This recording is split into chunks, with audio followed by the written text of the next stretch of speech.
Hello, and welcome to my YouTube channel. My name is Jameelah, and I am a master manifester, and I'm sure you are too because you're watching content like this. The name of this channel is Holistic Manifesting because I believe in a whole body, whole mind, and whole being experience when it comes to manifesting these amazing lives that we're choosing. Today, what I'm discussing is energy shifts, and where does that come from? Energy shifts from within and life changes without, right? I know we've heard the term before, as above, so below, but I don't think we usually get the full mechanics behind how that actually operates, right?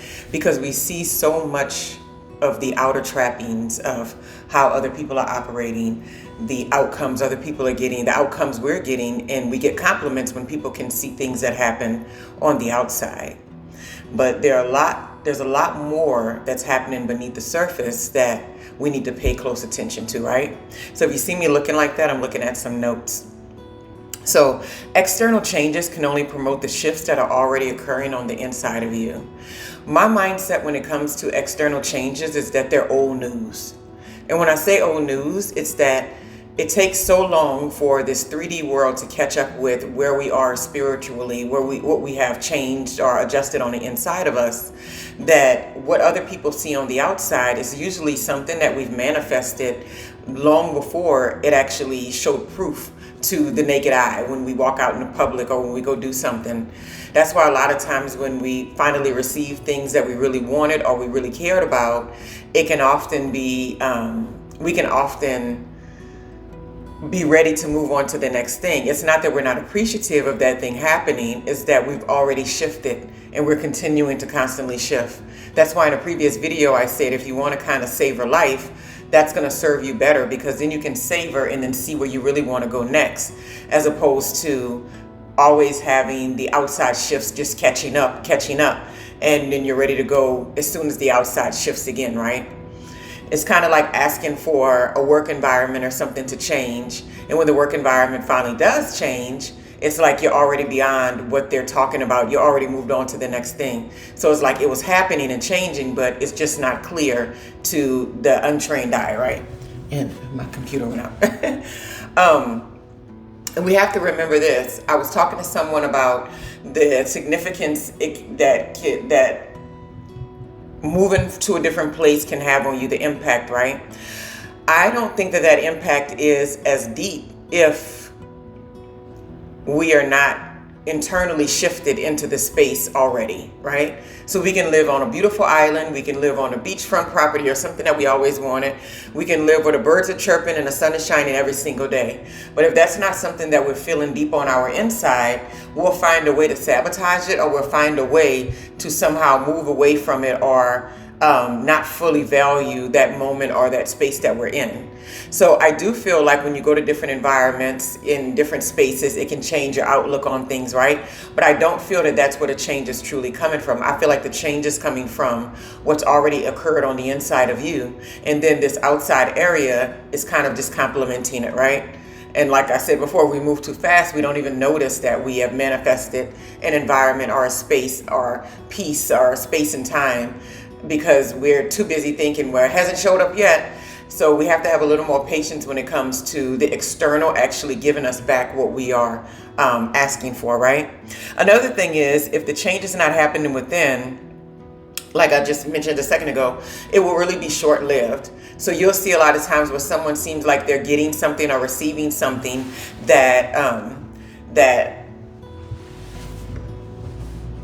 is like what they might deem as too good to be true, something that's too good to be true. And the reason why the mindset is that it's too good to be true is that their internal has not caught up with what they're actually receiving. And we've all experienced this at one point or another. Maybe in your life you had a really good friend who was really genuine and really kind, and because you didn't really see the world in that way, you saw people as envious or jealous or had an agenda or something like that. That friend in that environment was kind of short-lived because we truly didn't see the full value in it, because we hadn't shifted on the inside yet. So sometimes we will bring those things into our space, but it will be short-lived if we don't get up to speed with it, right? So even if we're not up to speed with it when it first shows up, if we recognize what's in front of us, we can do the internal work so that we are quote unquote worthy of the thing that's in front of us, right? This happens a lot with all types of relationships. Another thing is internal shifts can take some time to show externally, and the lack of patience for actually seeing that sometimes also contributes to sabotaging the external outcomes. So if we have a little more patience and we're more focused on the savoring and we're more focused on enjoying where we are at any given time and being grateful for where we are at any given time, we're less likely to be in a space where we're sabotaging something that's truly good for us, that we truly ask for, because we're more present in the moment. And we can sort of use our discernment to say, hey, this is something I'm truly asking for. Why am I trying to make it a negative thing? Why am I trying to belittle this person's efforts? Why am I trying to find a reason that something is wrong with somebody else or something like that? Now, we know when there's glaring red flags and stuff in other people, but we also know when we've met people and like, something about them rubs me the wrong way, but there's not necessarily something that's happening on the outside. And I always say, give it a little more time, be a little more patient with that, because sometimes it's you being triggered with an old version of who you are. And you'll know when you give it a little more patience and time, whether or not it smooths out or whether the kinks just keep on coming, right? Because we don't want to get away from our intuition either, with the mindset, with just knowing that, okay, something felt wrong with that person, I'm going to move on. We have to also remember that we don't need to have fear of other people. So even when we're in a space or something feels wrong about someone, or they don't seem like they could be a good friend, maybe you can just hold back on sharing every single thing about yourself with them or something like that, but not necessarily kicking them to the curb because you're a little bit triggered by something they said or did, right? We have to make sure that we're not sabotaging the connections and stuff that we're asking to be brought into our lives, right? And that's like the workplace, business arrangements, and all that's the same old thing. And then the last thing on this topic is external outcomes are old news as it relates to our spiritual growth. And so I started off saying this. So what we see externally is kind of like truly just catching up with where we've been on the inside. This is why you can feel rich, you can feel whole, you can feel loved, you can feel peaceful, and sometimes you're in the crappiest place in your life that you've ever been in, right? I've had so many instances. I was just telling my daughters the other day, I was like, hey girls, you just keep this into perspective in mind, because I was sending them an affirmation for the day. And my youngest daughter was like, this is heat. I guess that's like new slang or whatever.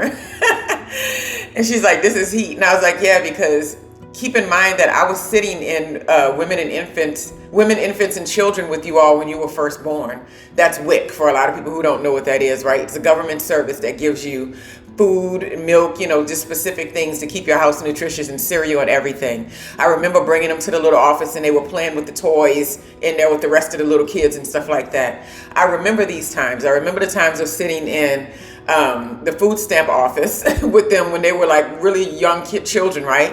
And then feeling embarrassed because I had a degree, but I found myself in a very negative space in life.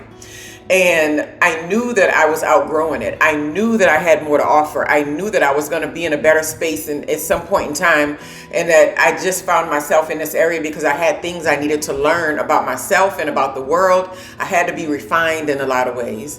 But at the same time, it took some time for the outside to catch up. It took some time for the peace to actually show up in my current space. It took time for me not to be a person that had to sit in those offices and ask people for assistance, right?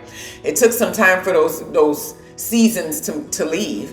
And had I thought like, oh, nothing's changing, nothing's gonna change, I could still be a person now that's sitting in offices waiting for someone to kind of rescue me to some degree, right?